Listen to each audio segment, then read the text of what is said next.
Welcome everyone to this month's Enrichment Series webinar. I'm your host, Amir Ganad, and I'm here together with our presenter, Liz Ann Sonders. She is the Senior Vice President and Chief Investment Strategist at Charles Schwab. Now, before I turn it over to Liz Ann, I'd like to say a few words about our sponsors. Today's webinar is sponsored by Aspiriant, who is the exclusive wealth management sponsor of the Global P&G Alumni Network in North America and has been a partner with us since 2017.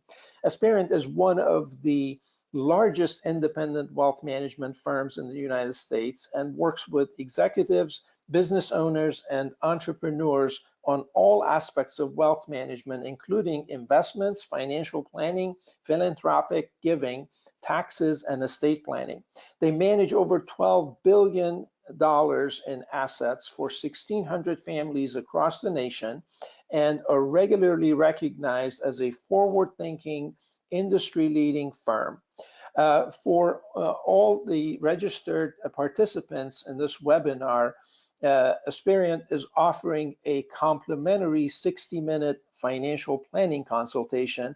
You will learn more in a follow-up email that will be sent after the webinar as to how you can sign up for that and take advantage of this. So please join me in thanking Aspiriant for their sponsorship of the P&G Alumni Network and this webinar. Now I would like to introduce our speaker. And there we go. So Liz Ann Sonders is a Senior Vice President and Chief Investment Strategist at Charles Schwab. Liz Ann has been named one of the SmartMoney's Power 30, their list of the most influential people on Wall Street. One of the 25 most powerful women in finance by American Banker, US Banker, and one of the 50 top women in wealth by wealth manager AdvisorOne. Liz Ann, thank you so much for being here. We really look forward to hearing your message today. All right, here we go.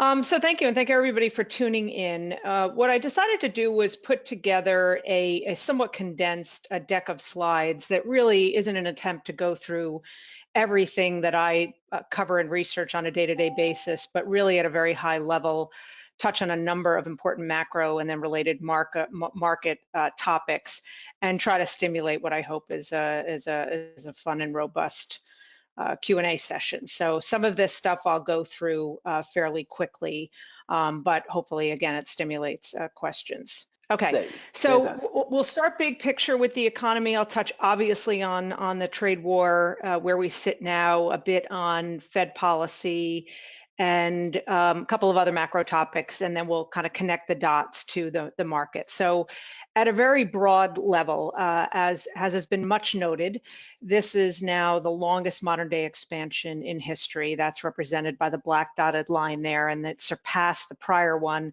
of the late 1950s just this past summer. But as you can also see, it is by far the weakest. And my view is that no matter how much longer this expansion continues, I think it will still go down in history as the weakest. And there's myriad reasons for that, not least being the severity of the financial crisis that preceded it, the fact that it was a bursting of a debt bubble. On top of that, the fact that at least government debt has accelerated even more dramatically since that point, which puts a constraint on growth. And then there are other secular, demographic, productivity reasons. But one of the benefits, if there are any, to it having been the weakest expansion is that it probably is one of the reasons for the elongation of the expansion, because expansions end and recessions come when there's excess that's built in the economy, whether it's on the inventory side, the sentiment side, the inflation side, the monetary policy side. And the subdued nature of this expansion has kept those excesses from really bubbling up. Right now, in terms of estimates for the quarter in which we sit right now, the fourth quarter, there are two widely watched Fed-based estimates projecting a next quarter GDP. The Atlanta Fed puts one out called GDP Now. That's arguably the more popular one, but the New York Fed has one as well. And you can see they've actually been trending in different directions. Now, for what it's worth, Atlanta Fed's has been more accurate, but it also has more up-to-date information. So it may be the case that Nowcast has not yet caught up. So we'll have to see which one is right. Either way, even with the stronger GDP Now estimate of 2%, we're still in that sort of muddle through low growth kind of environment. Or if Nowcast is correct, we may actually see a bit of a dip down. But GDP is a highly lagging economic indicator. We don't get the first read on the prior quarter's GDP until you're a month into the next quarter. And then, of course, a month after that, there's a revision. A month after that, again, there's a revision. And then a year later, they revise everything. So I actually giggle when the countdown clock is on CNBC or whatever network for the release of GDP, as if it's some tell on the economy looking ahead. It is purely a backward-looking measure, which is why, although not irrelevant, we should focus at least as much, if not more, on leading economic indicators. So there's a well-watched index put out by the Conference Board, LEI for short. It's the leading economic index. It's got 10 subcomponent parts to it that make up the overall index. And some of those components are initial unemployment claims, actually the S&P 500, so the stock market is one of those leading indicators. The average work week, the yield curve is in there, among others. I'm a big fan of saying that when it comes to economic data, whether you're trying to figure out where you are in the economic cycle or you're trying to connect the dots between what economic data suggests about the stock market, that better or worse matters more than good or bad. So I'm going to say that again because it's important. Better or worse matters more than good or bad. As humans, it's human nature for us when looking at economic data, whether it's GDP, whether it's the unemployment rate, whether it's retail sales, pick your metric. Human nature has us think, is it strong or is it weak? And really, it's the trend that matters more than the level. So better or worse matters more than good or bad, which is why instead of showing the level of the LEI, I show the change. So this is the year-over-year change in the leading economic index. And you can clearly see in this cycle, and the gray bars, by the way, are recessions. So in this cycle, post the most recent gray bar, we're in the third of kind of these three mini cycles, these three mini recessions, which have had a manufacturing/energy orientation to them. The latest reading is a little bit lower than those prior. Ideally, we're going to bounce back off this and go back into kind of a muddle through environment without a continued deterioration into recession territory. You can see the circles representing where the LEI was at the start of each of those past recessions, and then the dotted line just represents the average. So you can see we're still somewhat comfortably above that dotted line, but we have had recessions start, as you can see in the early 80s, in the mid 1970s and 1960 at a level actually around where we are right now. So we certainly should still be on some semblance of recession watch. I'll talk about where we see we're in contraction in the economy, manufacturing, business investment, with the rest of the economy still fairly healthy. Another way to kind of think about the economy instead of just sort of strong versus weak, better versus worse, is to look at the difference between the so-called hard data and soft data. So the hard data is the actual quantitative measures of the economy, things like retail sales and industrial production, but there's also a lot of survey-based data, confidence-based data, CEO confidence, consumer confidence, even the ISM readings on manufacturing and services are survey-based. So it's attitudinal measures of the economy as opposed to quantitative. So there's a lot of surveys that come out on a monthly basis, a lot of confidence measures. Where we're seeing the biggest weakness right now is in corporate confidence. And this ties into it, and it represents why trade has been such a factor. But here's an interesting survey. This is a survey by the NABE, National Association for Business Economics, and they've been doing this survey for many, many, many years. And from what we can glean from looking back at the history of their surveys, and they changed the questions, is that it's the first time in history that the same answer is the number one answer for both what is the biggest upside risk to the economy and what is the biggest downside risk to the economy, and that is trade. Anyone, not living under a blissful rock and not paying attention to what's been happening over the past year and 3 quarters this probably doesn't come as a surprise because it does continue to represent the biggest needle mover. And because of the nature of the trade conflict, the nature of the players on either side, how they communicate, the erratic and uncertain nature of when they communicate, suggests that it represents both an upside risk and a downside risk. And then you can just see some of the others here. To put some numbers on the trade war to date, this is sort of a visual that looks at those tariffs that are already imposed. And remember, tariffs on Chinese goods are paid by American companies importing those goods. China doesn't pay the tariffs that the US has initiated. I think the public generally understands that now, but I think there was a lot of misinformation initially, and there was this perception that tariffs on China were paid by China. They're paid, of course, by American companies. So the green represents those already imposed, the red represents those that are currently threatened, and then the blue represents so far those that are postponed. Let's add them all up together. Think of it as worst case scenario, all the tariffs kick in, and you're talking about more than 1 percentage point off of GDP. And that's purely the simple math. And that's not through the feeder channels of corporate confidence and then into CapEx and employment, et cetera. That's just the straight math. So as we tack on more tariffs, it becomes a more meaningful hit on the economy, even if those imposed to date only represent about a 0.5 percentage point. The hit from a confidence perspective has been bigger. We have seen the impact on not only overall CapEx, but planned CapEx. And since I put this presentation together, we just got some data out from the ISM yesterday afternoon saying that in manufacturing, they forecast an actual decline in capital spending next year, and it would be the first decline in manufacturing capital spending. This is overall capital spending in 11 years. So that's additive to what I'm showing here, data that came out after we put this presentation together.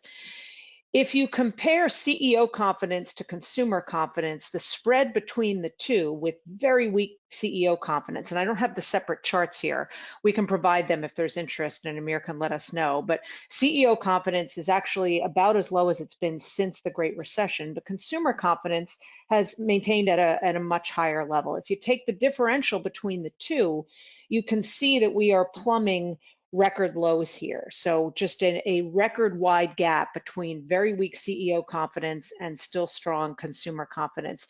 And that's reflecting this divide in the economy. You can kind of bifurcate the economy in a couple different ways. You can compare manufacturing to services. You can compare business investment to consumer spending.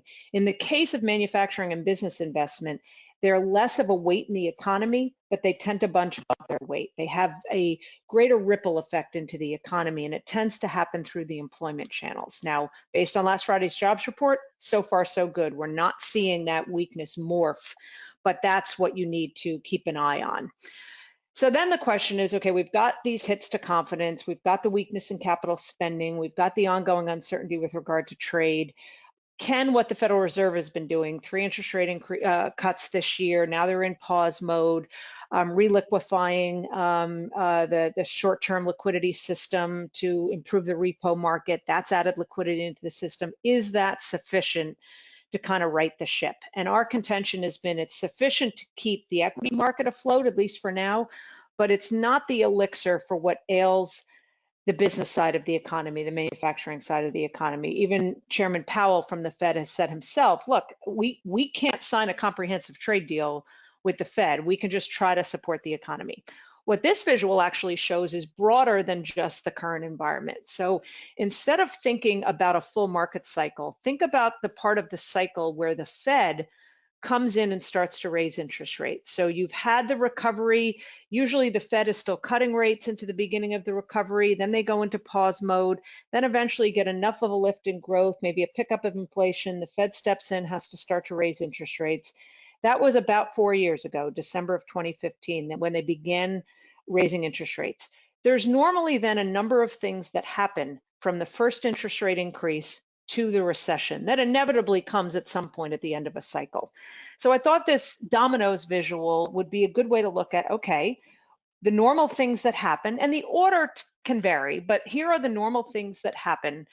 What has happened to date in this cycle? So the green represents those forces that have already occurred and actually are sort of still in place. The yellow, mixed. And what generally mixed means is we kind of got it, like look at the yield curve inverts. That's that second yellow domino. The yield curve did invert, but it recently uninverted. So it's kind of mixed. We had it, but we're sort of back in okay mode.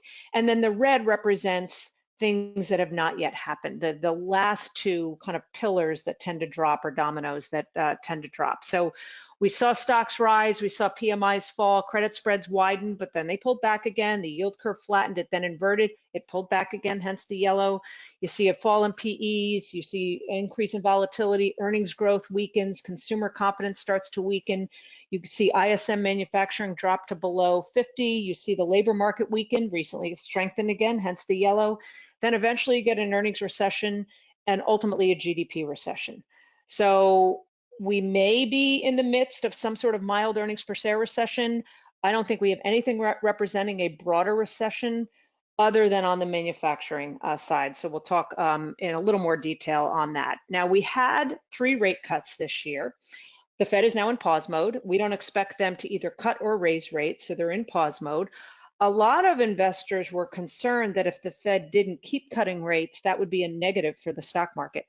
Au contraire, actually, this looks at the S&P 500 following historical 3rd rate cuts. Look at the blue line. That represents, looking 6 months later, what the stock market did if there were no more than 2 additional cuts, versus the yellow line, if after the 3rd cut, they had at least 2 more additional cuts. In other words, they kept cutting, much worse performance. Well, why? Well, it's somewhat intuitive. If the Fed has already cut 3 times and they continue to cut many more times, why are they doing that? They're doing that because the economy's heading into or already in a recession. So they're trying to pull us out of a recession. That's not a great environment for the stock market. 3 cuts with no more than 2 coming means you're more likely in sort of a mid-cycle slowdown, and the Fed is addressing that, hence the better stock market performance. So it's sort of funny to me when people are saying, oh no, if the Fed's in pause and they're not going to aggressively continue to cut, or you hear the message from some politicians, the Fed should keep cutting, cutting, cutting. Historically, that would not be a more positive environment for the stock market. Now, another factor with regard to the Fed is that the unprecedented monetary policy that the Fed unleashed during and in the aftermath of the financial crisis, and other central banks copied, with 0% interest rates outside the US, negative interest rates, round after round after round of quantitative easing. The hope was that it would reflate the US and global economy. But what the hope was that you'd see that reflation in the real economy. We didn't see it in the real economy. We saw it in droves on the asset side of the economy. So that's what you're looking at here. We haven't seen much reflation in the real economy. We've seen it all on the asset side. So whether it's the stock market or high yield, even outside the United States, you can see the boom in asset prices. So that's certainly something the Fed's easy monetary policy can continue to support. It's not necessarily as beneficial on the economy, but it's certainly beneficial on asset prices, and in turn, for those who own those assets. Hence the ongoing concern about the sort of wealth divide in this country. Now, the Fed has said that the hope, if you get asset inflation, it trickles down into stronger economic environment. History actually tells you that that's not the case. So if you look at assets as a percentage of income, household financial assets, when financial assets are well above income growth, as you can see they are now, that top zone, look down below, that upper row of that table is where we are now, where financial assets are in that highest zone. And you can see nominal GDP tends to be lower, corporate profits tend to be lower, payroll growth tends to be lower, housing tends to be lower. Now, it also shows that the S&P tends to be lower. That's where we've kind of shifted in this cycle. It's kind of bucked history in this cycle because we've had a strong stock market. But this notion that if you get asset appreciation, it automatically means stronger economic growth is not borne out by history. Now, I touched on jobs. Again, this represents if you're going to see a morphing of the weakness in manufacturing or business investment into the broader services or consumer side of the economy, you're likely to see it in jobs. And again, so far so good. We are not seeing it. We're seeing right back down again to near record lows in initial unemployment claims. That's a leading indicator. Now, there are some caveats to why that is so low. I've got them in bullets. I won't go into detail, but many states have stricter rules. It is harder to qualify. There was a reduction in duration. So you do have to caveat the low level of this line right now. But even with those caveats, this particular leading indicator is telling us we don't have much to worry about. Job openings have rolled over. That's the yellow line here. That's something to keep an eye on. However, job openings still outnumber the number of unemployed people. Now there's a skills gap problem. So there's a mismatch between the jobs that are available and the skills held by the unemployed people. But as long as that gap is still positive, then we're in pretty good shape from a jobs perspective. This actually shows the skills gap, or as the NFIB calls it, the quality of labor, as the #1 problem. That's starkly different than what you saw, say, in 2009 and 2010 during the recession, when companies were saying, look, business just stinks, poor sales. And then you actually saw government red tape and taxes kind of kick into the #1 spot. Then we got regulatory reform, we got tax cuts, and now the #1 cause of concern is quality of labor. So that will continue to be an issue, and also maybe one of the reasons why layoffs have not picked up, why the unemployment rate remains low, is because companies realize if they've got skilled workers, even if business is slowing down, they got to hang on to them, because it's going to be really hard to replace them if business picks up again.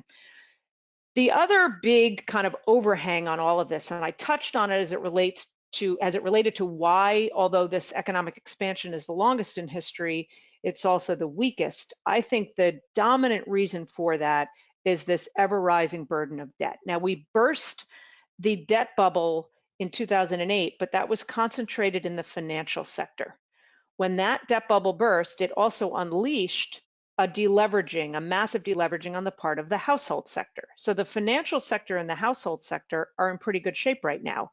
But since the financial crisis, government debt has gone into the stratosphere, and more recently, non-financial corporate debt has done the same. Non-financial corporate debt is something worth watching. We're keeping an eye on it. I'm not on the fixed income side of things, but there's a record number of companies that are BBB rated. That's the lowest end of investment grade. If yields start to go up and you start to see defaults or downgrades, a lot of institutions, a lot of big corporate pension plans actually are not allowed to own anything other than investment grade. So that could sort of feed on itself. So that's something our fixed income team is keeping an eye on. It's not a nothing to see here yet situation, but we don't have anything flashing significantly red yet. But let's talk a little bit more about government debt, because this is a situation that I view as more of a subtle crisis over time, as opposed to some moment in time concern that we have to be worried about. Broadly, though, we are not the only country dealing with this. This is a global problem, not just a US problem. This is just the projected increase in debt to GDP. And in this case, we're talking about government debt over the next 5 years. And you can see, say for Korea, the United States is up there with a number of other countries. So we're still in a deteriorating, in other words, debt is still growing. We have a deteriorating debt situation versus, interestingly, some countries that we thought were going to fall off the face of the earth a number of years ago, like Greece, that have actually, relative to the United States, in relative terms, have kind of got their fiscal house to some degree in order for what it's worth. Again, in relative terms, not in absolute terms. But here is sort of the proof to the statement that I made of a high and rising debt burden has implications for how fast an economy can grow. In this case, we're looking at total credit market debt. So this is not just government debt. This is every form of measurable debt. That's what total credit market debt is. So it's federal government debt, state government debt, local government debt. It's all financial sector debt, all non-financial corporate debt, all household debt of every variety. So mortgage debt, student loan debt, auto loans, et cetera, et cetera. So it's the whole kit and caboodle. And that is about 350% of GDP. Now that's down from about 380% of GDP. Not that any of us should be patting ourselves on the back for a job well done, but all of that improvement has been courtesy of the financial sector and the household sector, as I already touched on. But you can see in the table below that at very high levels of debt, economic growth, however you measure it, nominal GDP, real GDP, payroll growth, inflation, non-residential investment, which is business CapEx, productivity, all weaker than when debt is lower. because of the whole notion of the crowding out effect. The need to finance that debt, whether it's by consumers, whether it's by corporations, whether it's by government, crowds out the ability to spend and invest more productively. And that's an environment, unfortunately, we're not getting out anytime soon. One implication, though, is that we with this slower growth that I think debt has contributed to, as I mentioned in the very beginning, it's kind of elongated cycles. We don't get that excess that builds, so it takes a longer period of time before you get a recession. But we tend to be more prone to mid-cycle slowdowns, as you can see here. Since the early 80s, when debt really started to accelerate, as I showed on that last page, we haven't gotten much oomph on the upside in the economy. We haven't had as many recessions, but we've seen many more of these mid-cycle slowdowns, and I don't think we get out of that environment anytime soon. So now let's tie the market and the macro into the micro, and I want to go back to trade here. We know trade has been a big needle mover in terms of things like CEO confidence and business capital spending, but it's also been a big needle mover in terms of day-to-day market activity. So this looks at, the dots represent when we've gotten positive trade news on a given day or negative trade news. And it can either be from the US side or the China side, or if it's something specific to Europe or Canada or Mexico, any meaningful trade news in one direction or another. Down below just shows what the market did on those days. Now, I won't go through all the details. You see high, low, close. The exclamation point of this is best said by just providing kind of the summary. On trade news days, the stock market on a points travel, just the amount of movement the market has had on those days where you get some sort of trade news, has been 2 times the amount of movement on the non-trade news days. So we know on a short-term basis, this trade stuff is causing a lot of intraday and short-term volatility. Our message to investors has been, don't try to trade, no pun intended, around this trade stuff. It is absolutely a losing proposition. Nor are we in the position to say we are confident a trade deal is coming or confident a trade deal is not coming. I'm confident that I have no idea. There is some, rumor of a phase 1 deal that would be kind of a mini deal. My sort of exclamation point, summary point on this, and our message has been that absent a comprehensive trade deal, which we think the chances of that in the near term are low, you're not likely to reignite corporate animal spirits and really kick back in sort of the capital spending cycle. At best, you'll probably get just a stabilization. Shifting to the market now, we can kind of try to go back to basics and say, okay, we've got all this noise, all this macro stuff, all this uncertainty, but the stock market's been doing extraordinarily well. Where are we now? What's valuation look like? What do earnings look like? What does sentiment look like? Back to the basics of the things we normally pay attention to in the stock market when we're not so inundated with all this macro stuff. So from a valuation perspective, I take a different kind of tact when I talk to investors about valuation. A lot of times a strategist or an analyst will just show a PE ratio, whether it's for an individual stock or for the overall market. But even a PE ratio depends on what P you're using and what E you're using. Are you talking about S&P 500? Are you talking about earnings that are forward-looking, forward PE? Are you talking about earnings that have already been reported, trailing PE? There are longer-term PE ratios, like a 5-year normalized PE, which goes back 4.5 years and looks forward 2 quarters. You've got the famous Shiller cyclically adjusted PE, which is a 10-year look back on earnings. There are other metrics. There are inflation-based metrics like the rule of 20. You can look at dividend yield. You can look at price to cash flow, price to book value. You can compare it to treasury bonds or compare what the market is doing to corporate bonds. Those are at the top. And what you see in the analysis is it runs the gamut. And I always say, if I'm in front of a room of investors, if I surveyed investors and I found the most bullish investor in the room and I found the most bearish investor in the room, I could hand them each a valuation metric and say, here you go, this is your proof point, because it does run the gamut depending on what metric you're using. But maybe the most important point is valuation we often think of as a fundamental indicator because it's got concrete components to it. The price is what it is. It's the price of the S&P 500 in the case of a PE. Earnings are what they are. It's quantifiable. But the question is, what are investors willing to pay in PE terms? Think of 2000, 1999, 2000. Investors were willing to pay nosebleed valuations for tech stocks that actually had no earnings and had no prospects for earnings. Fast forward to March of 2009, investors didn't want to pay anything for anything. So I actually think valuation is as much a sentiment indicator as it is a fundamental indicator. But even if you think of it as a fundamental indicator, it's really a function of which metric. So it's sort of in the eye of the beholder. It also, by the way, any valuation metric is a terrible market timing tool. It doesn't tell you anything about what the market is going to do in the short term. But let's focus on the real quantitative part of valuation, which is the earnings. And that's, I think, an important topic right now because we had a huge surge in earnings in 2018. You can see that here. That was courtesy of corporate tax cuts. Then we had the natural fall off in earnings because the year-over-year comparisons got much more difficult because there wasn't another tax cut passed. Now we're looking at a pickup into 2020. Those are the estimates. Here's something to pay close attention to as we head into 2020. If this is correct, the market is right in discounting better earnings and is right in rallying as it has been. The problem is that analysts across the board will tell you they don't quite know what to do with 2020 numbers. The estimates are there, they have a consensus, but they're not sure how to adjust them because they have no idea what's going to happen with trade and tariffs, especially the December 15th tariffs, which are set to kick in, which target a much bigger swath of consumer goods.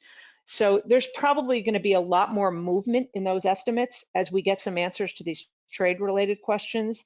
And the answers could mean that estimates actually move in either direction, which is another thing that makes this environment unique. What we do know, though, is that with the appreciation in the S&P to recent new highs, but more subdued corporate profits, you can see here we've developed a pretty wide gap between what the market has done and what earnings have done. I think at some point this gap's going to have to narrow. The question is, in which direction does it narrow? Does the market catch down to earnings, or do earnings catch up to the market, or maybe some combination thereof? And my best guess at this point is it's probably some combination thereof, but it does mean we should be mindful of some risk in the market. I mentioned, I actually didn't think I had the CEO confidence in here, but here it is, but specific to corporate profits. So when I showed that chart that was CEO confidence minus consumer confidence, this is the CEO confidence portion of it. And as I said, it's as low as it's been since the Great Recession. You have to go back to 2009 to see the last time CEO confidence was this weak. But since we're talking about earnings, this is where you connect the dots, because weak CEO confidence, even though it's a soft measure, it's just you're asking CEOs, what do you think? And they're just giving you their perspective. But historically, that has been tied to corporate profits on an annualized basis. So another reason to be cautious about corporate profits. If CEO confidence remains weak, it is probably telling you something about the profitability outlook. And that may mean that expectations for profits in 2020 could be a little too lofty at this point, unless there's a reason, trade deal or otherwise, that we see an improvement in CEO confidence. Finally, on investor sentiment and confidence. This is a factor that I think drives major inflection points in the market more than any of the other fundamentals that we've been talking about for the last 35 minutes or so. Investor sentiment really has represented the major peaks and troughs in the market. It's the reason why the late great Sir John Templeton coined the phrase, bull markets are born on pessimism, they grow on skepticism, they mature on optimism, and they die on euphoria. There's lots of ways to measure investor sentiment. This is one I have found to be one of the more interesting ones. It's put out by a company called Sentiment Trader. They have these two cohorts of investors that they track. This is behavioral measures of sentiment. This is actually, they're tracking what these cohorts are doing with their money. It's not just a survey, hey, do you like the market? Do you not like the market? It's actually looking at what they're doing. As they label it, their smart money are the big institutions, the big commercial hedgers and position traders. They're the smart money. You generally want to follow what they're doing. They tend to be right, especially at extremes. The so-called dumb money are the smaller short-term traders, a lot of individual investors, none of you, of course, none of Aspiriant's clients, of course, none of Schwab's clients. We all have smart money individual investors, but all the rest of the people that are not involved in any of this group here that we're talking to. But you can see, you get a lot of movement in and around, but sometimes you get to an extreme. where dumb money is at a high level of confidence like now, smart money is at a much lower level of confidence, or vice versa. A reversal of what we're seeing now, I would point out, see where at the grid on the bottom where it says January 19, it's that yellow low there was actually the last week in December of 2018. That was right at the low, Christmas Eve 2018, a record spread between these two with a record low level of dumb money confidence and not quite a record high level of smart money confidence, but a record spread between the two, literally right at the bottom, subsequent to which we got a massive rally in the market. Well, more recently, with the strength we're seeing, the opposite has happened. This is not a run for the hills. This is circa 2000. The end is near. But another reason to think that we may have to do some consolidation based on investor sentiment. So this last page is just how to find our stuff on schwab.com and my Twitter handle. We can leave that up. But Amir, if we want to take the last 17 or 18 minutes and do Q&A.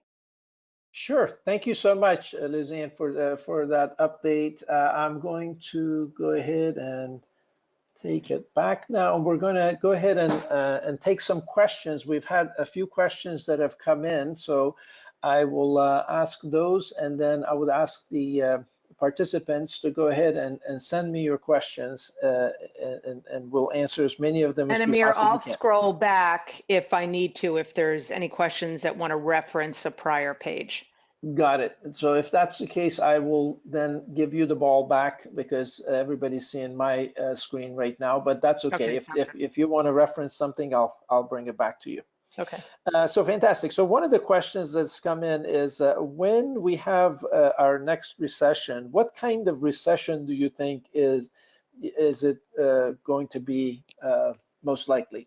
Yeah, that's a great question. And we have been of the view that the next recession, whenever it comes, is likely to be a tad more garden variety, certainly than the one that preceded whatever the next one is. So, '07 to '09 was really an epic global debt bubble burst. And it wasn't just that the subprime debt bubble burst, but it was the leverage that was in the global financial system. It was the trillions of dollars of derivatives tied to the mortgage market infiltrating this massively, massively over leveraged global financial system. So it was a perfect storm. We don't have anything resembling that. There are the fractures in the corporate bond market that I mentioned, but that's likely to be more contained. You've got excess in other areas of the debt market like student loans, much more contained. So we do think the next recession is more garden variety. And it may just come because we don't get a lift in manufacturing or business investment, and it starts to morph through the labor market. And then you see a fall off in consumer spending. So we think more garden variety, a tad milder, and probably shorter, barring a black swan, coming out of the blue that we don't anticipate at this point. Got it. Thank you so much for that. Next question is, it seems surprising that we haven't seen more inflation. Why do you think that inflation is spiking higher? And what is your outlook on inflation? Yeah, so, it's interesting. When the Fed took rates down to zero and then followed it with 3 rounds of quantitative easing and other central banks did the same, I would say for at least a 2-year period in the aftermath of quantitative easing, the number one question I would get at client events was, isn't this an inflation accident waiting to happen? Because the Fed was so-called, printing all this money. It's not quite the way to describe what quantitative easing is, but it's a generic way to talk about it. Isn't this an inflation accident waiting to happen? The reason why it didn't result in inflation, number one, globally, there's the secular force of demographics that have kept a big sort of lid on inflation from accelerating. We've also had globalization that has kept inflation low as the world has become more efficient in sourcing. Now, we're moving in the opposite direction these days, so that's something to be mindful of. But specific to quantitative easing, what was missing in the analysis by people who said, Fed's printing all this money, inflation accident waiting to happen, was the concept of the velocity of money. So yes, the Fed was pumping massive amounts of money into the financial system, but there it stayed. It wasn't coming out through the lending channels into the hands of borrowers and multiplying in the economy. That's what causes inflation. So the Fed reliquefied the financial system, but the financial system was deleveraging at the same time as households had no interest in borrowing because they were deleveraging. Corporations actually didn't need to borrow because they were in relatively healthy shape. So you had the Fed fill the trough, but the trough just stayed there and no one came to the trough to drink. You actually mathematically can't have an inflation problem if you don't have velocity of money, because the money is just stuck in the financial system. Looking ahead, I think deglobalization, to the extent that it's not a cyclical thing and is more of a secular thing, could be a reason why long term there's too much complacency about inflation staying low. I'm never a contrarian just to be a contrarian. And I wasn't a contrarian when everyone thought we were going to get inflation. And I said, I didn't think we were. It wasn't just to be a contrarian. It was based on that, what I already talked about, the velocity of money issue. But now there's this broad consensus that inflation is dead and buried forever. So the devil's advocate in me says, all right, well, what could make that consensus wrong? And it could be that if this deglobalization move, not just by the US, but the rest of the world, populism, nationalism, whatever ism you want to use, to the extent you believe that that's been a force keeping inflation constrained, what happens if we continue to move away from a globalized world? I think the longer term implications for inflation are something worth considering. Got it. Thank you. Next question is, the consumer seems to be stretched financially. What sort of headwinds do you see consumer-focused companies dealing with as the end of this cycle slows down? I would say that some consumers are stressed. In the aggregate, if you just look at aggregate measures, whether it's household debt as a percentage of disposable personal income, wage growth levels, in the aggregate, consumers are actually in pretty decent shape. But that obviously doesn't apply to everybody.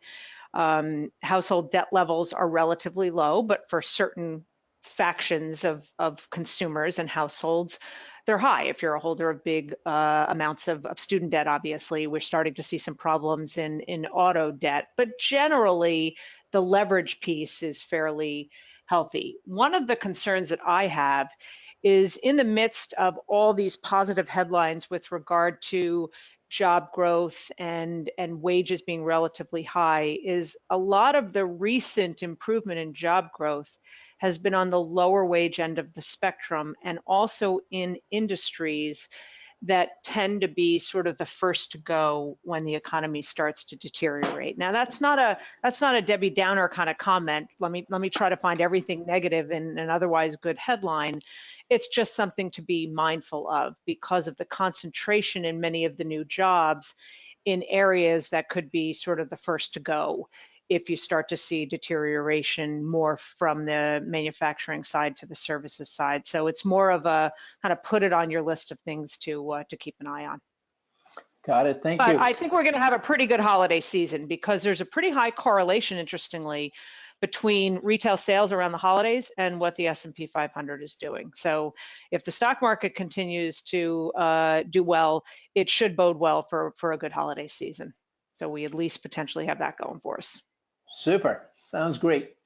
So we'll try and address at least one or two more questions. Will NAFTA 2 get signed, and what impact will it have, in your opinion? So, it should. It's not yet ratified. A lot of people assumed that it was, and that's why those that were sort of in favor of doing something with China, tariffs or otherwise, said, well, we got, USMCA, what's NAFTA is now called, done. And I would always say, well, it's not. And they say, yes, it is. Like, no, it's not ratified yet. So we do think it will be ratified. And I don't mean this as a political statement, but USMCA is only marginally different than NAFTA. It is not some brand new shiny trade deal that looks vastly different than what NAFTA did. And some of the delay in getting it ratified is unquestionably political in nature, but that's the nature of the beast these days, especially these days. But yes, we do think, and by the way, size-wise, trade between the United States and Canada is actually bigger in dollar terms than trade with China. And even trade with Mexico comes close to the amount we trade with China. So the combination of Canada and Mexico is bigger than China. That would be a good thing, but it doesn't erase the uncertainty with regard to what's happening in China. and the logistical problems for companies that are trying to work around the China tariffs. I really think, and I didn't mention this when talking about earnings, I think the biggest thing where you're going to see a hit next year is profit margins, especially if the December 15th tariffs kick in, as companies will start to do the combination of passing the additional costs on, but also being forced to eat some of the additional costs in their own profit margins. Got it. And considering that we have a question here that concerns about a third of the folks that are on this call, it says for retirees, how conservative should we be? Well, I can't answer that. And anybody who does answer a question like that, shame on them. And let me explain why. So retirees, I'd have to ask 30 more questions before I could come close to giving an answer in terms of what that should represent in how conservative or aggressive your portfolio is, what component of your portfolio should be income generating, how much diversification you have. Just because you're retired doesn't necessarily mean you have to be ultra conservative. If you're retired, like Mike Bloomberg is retired from being mayor of New York. He's a billionaire, he doesn't have to worry. So are you retired and you can't afford to lose any of your nest egg and you need to earn income on that nest egg? Or are you retired and you got a ton of money and you want to still be aggressive with it because you're more interested in capital appreciation so you can, build a hospital and give a lot of money away? So sometimes I get the question with more specificity, and people asking think they're providing enough. They'll give an age or something, and they'll say, well, what should my portfolio look like? And I always say, shame on anybody who answers that with any specificity, because every individual investor is completely different, and it's not just a function of age. If you're 22 years old, but you're going to freak out at the first 5% drop in your portfolio, I don't care how young you are not a risk-tolerant investor. I mentioned Sir John Templeton earlier. I met him when he was in his 90s, and he talked about the fact that he always was an aggressive investor. Well, it's because he was willing to take the risk. He understood the risk, not because he had 40 years to live. He was also a billionaire, so maybe that was a reason why he was willing to take a risk. So No. It is so specific. Everything has to be sort of personalized and customized. There's no one cookie cutter answer for everybody. Absolutely, great answer. So we should be aware of any financial advisors who have these cookie cutter answers for us. That is Exactly. definitely reinforcing a great message here. Thank you so much, Lizanne. I would like to now conclude. I know we had a few more questions that came in, and I apologize, we're not going to have time to address all of them. I want to thank you again, and I want to thank Aspiriant for their sponsorship. I'd like to make a few closing announcements now. Once again, these webinars are recorded and you can view them on YouTube. And they basically, this particular one is only going to be available for a month. So we would encourage you all to get involved, sign up for updates at pgalums.com, support the foundation at pgalumnifoundation.org, partner with us and get involved and volunteer or join or start a chapter. You can always send us an email at hello@pgalums.com. Again, our YouTube channel is up on the screen right now. You can go to PG Alumni Network YouTube channel, and while you're there, please do subscribe. And our next webinar is on the topic of the top 10 leadership stories. It's going to be presented by Paul Smith on January 14th at 9 a.m. Eastern. Again, we thank you for joining us. This is Amir Ganad, your host, and I'd like to thank you for joining us and wish you a great week and much success and fulfillment.